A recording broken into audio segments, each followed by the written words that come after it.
In the first video in this series, I discussed Donald Trump's long political tutelage under the many politicians, bureaucrats, and activists, mostly Democrats, with whom he dealt in his many business ventures. Today, we'll look at his entry into presidential politics. Beginning in 2011, he was involved in the controversy over Barack Obama's birth certificate.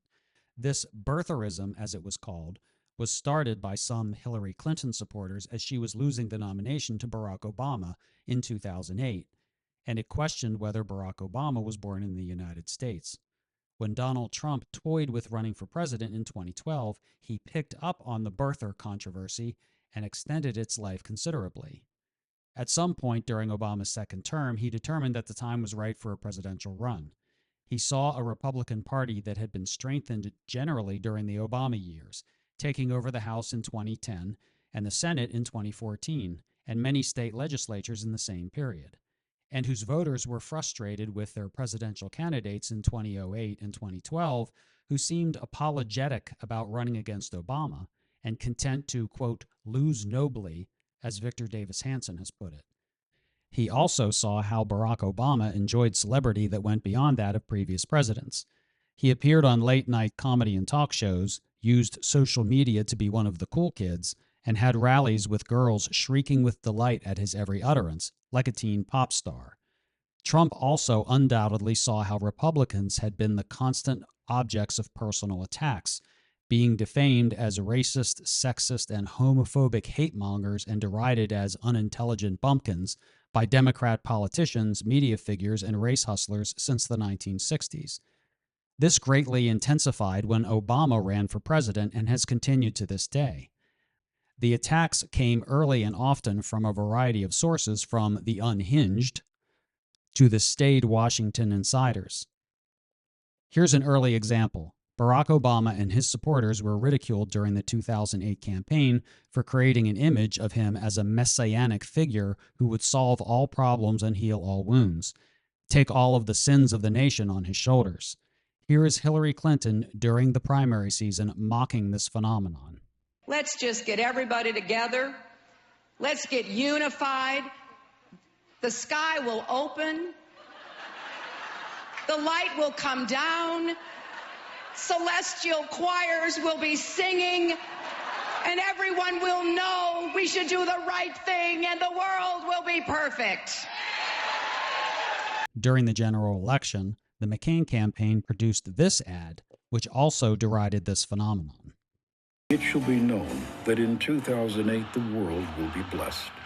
They will call him the One. A nation healed, a world repaired.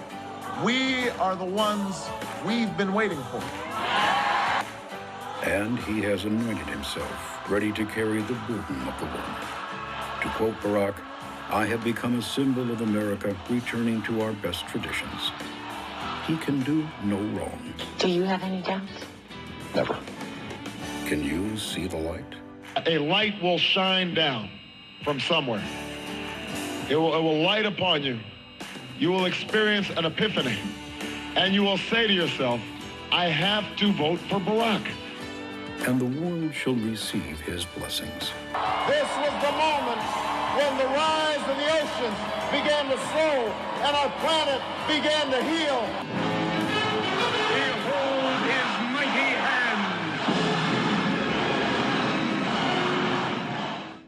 Barack Obama may be the One, but is he ready to lead? Here is an ABC News panel talking about the ad and its supposed hidden meaning. Note that 3 of the 5 people at the table had worked for the Clintons at one time or another. Your typical balanced panel on ABC News. Lumping in McCain making racial ads when he attacks when he hasn't done it. Look, I think that Donna's got a point here. Everybody knows he's black, but there has been a very intentional effort to paint him as somebody outside the mainstream other. He's not mostly one below of the us. radar screen. It's below the radar screen. I think the McCain campaign has been scrupulous about not directly saying it, but it's the subtext of this campaign. Everybody knows that. And when they send, there are certain kind of signals. As a native of the South, I can tell you, when you see this Charlton Heston ad, the One, that's code for he's uppity. He ought to stay in his place. Everybody gets that who's from, a Southern background. We all understand that. When McCain comes out and starts talking about affirmative action, I'm against quotas. We get what that's about. We understand where that's coming from. He was asked. Did you get that message from the ad, that it was saying Barack Obama was an uppity black man? And when asked a general question about affirmative action, McCain said that he was against it. That's also some kind of hidden message?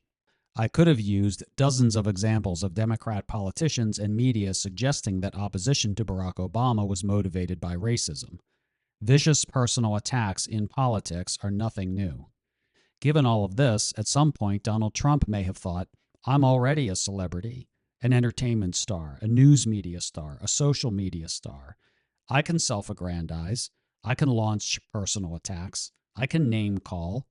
I can have raucous rallies, just like professional wrestling events. I already do all of that. And I understand how to make news and how to persuade. And I'm tougher than all of those dorky technocrats and organic kale-eating dandies running for president, so why not? Donald Trump knew he would have to battle news and entertainment media as well as the Republican establishment and Democrats. So, how do you win?